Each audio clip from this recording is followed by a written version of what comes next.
Acara perayaan Idul Adha di tanah air diwarnai berbagai tradisi dan kemeriahan hingga toleransi antar umat beragama. Makna berbagi dan kebersamaan di Hari Raya Kurban ini pun tetap hikmat meski di tengah pandemi. Presiden Joko Widodo pun meminta agar masyarakat kembali mengenakan masker di luar ruangan mencegah penularan COVID-19 yang kembali melonjak. Minggu pagi, saf jemaah sholat Idul Adha kembali digelar tepat di depan gereja Koinonia.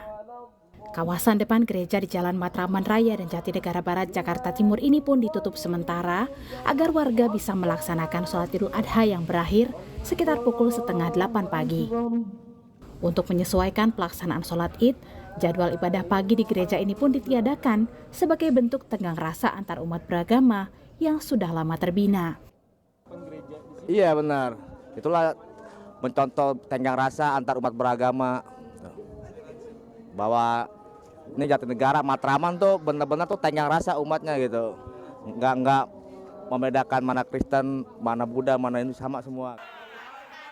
Setelah sempat terhalang 2 tahun pandemi, perayaan Idul Adha tahun ini kembali meriah dengan berbagai tradisi.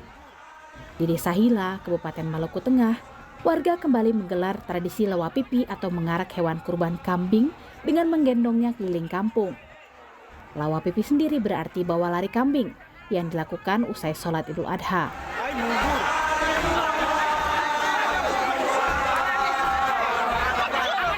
Kambing kurban digendong keliling kampung dan dilanjutkan dengan tawaf atau mengelilingi Masjid Hasan Soleman sebanyak 7 kali sambil mengumandangkan takbir dan tahlil. Tradisi ini dilakukan sebagai bentuk rasa syukur kepada Allah Subhanahu wa Ta'ala, sekaligus pengingat tentang ikhlasnya pengorbanan Nabi Ibrahim dan Nabi Ismail. Lain di Desa Hila, Maluku Tengah, lain lagi tradisi Idul Adha di Desa Sukamaju, Megamendung, Kabupaten Bogor. Di sini, yang diarak keliling kampung adalah sapi yang sudah dihias cantik. Usai diarak, satu persatu sapi kurban hias ini pun disembelih. Namun, untuk mengantisipasi penyakit mulut dan kuku, distribusi daging kurban pun dipilah tanpa jeroan, kepala, dan kaki.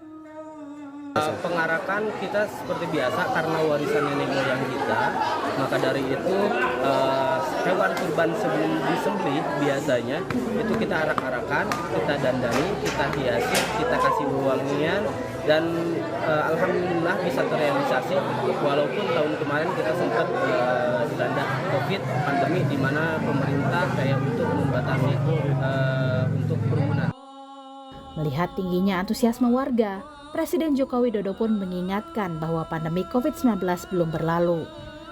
Masyarakat diminta tetap disiplin menggunakan masker, tak hanya di dalam ruangan, tetapi juga di luar ruangan.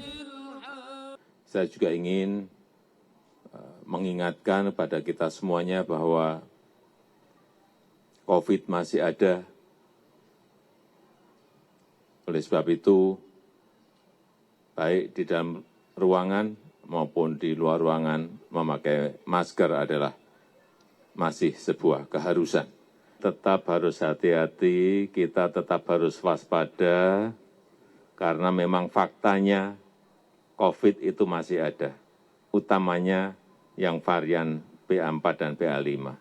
Di semua negara, alhamdulillah kita masih berada pada angka-angka yang masih terkendali. Pemotongan dan distribusi daging kurban masih akan terus berlanjut hingga 12 Juli mendatang. Imam Masjid Istiqlal Nasaruddin Umar pun memaknai momen Hari Raya Idul Adha sebagai ibadah sosial untuk berbagi dan menyehatkan sesama.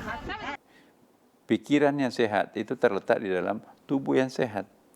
Bagaimana kita bisa menjadi pemilik tubuh yang sehat yang kemudian punya pikiran yang cerdas kalau kekurangan gizi kan? Kalau nggak pernah mengkonsumsi protein. Nah, kehadiran Idul Adha ini sebetulnya adalah sangat penting, artinya sebagai kekuatan simbolik untuk memberikan penyempurnaan kesehatan fisik bagi hamba Tuhan melalui ibadah dalam bentuk ibadah sosial kita dalam bentuk korban ini. Tim Liputan, Kompas TV.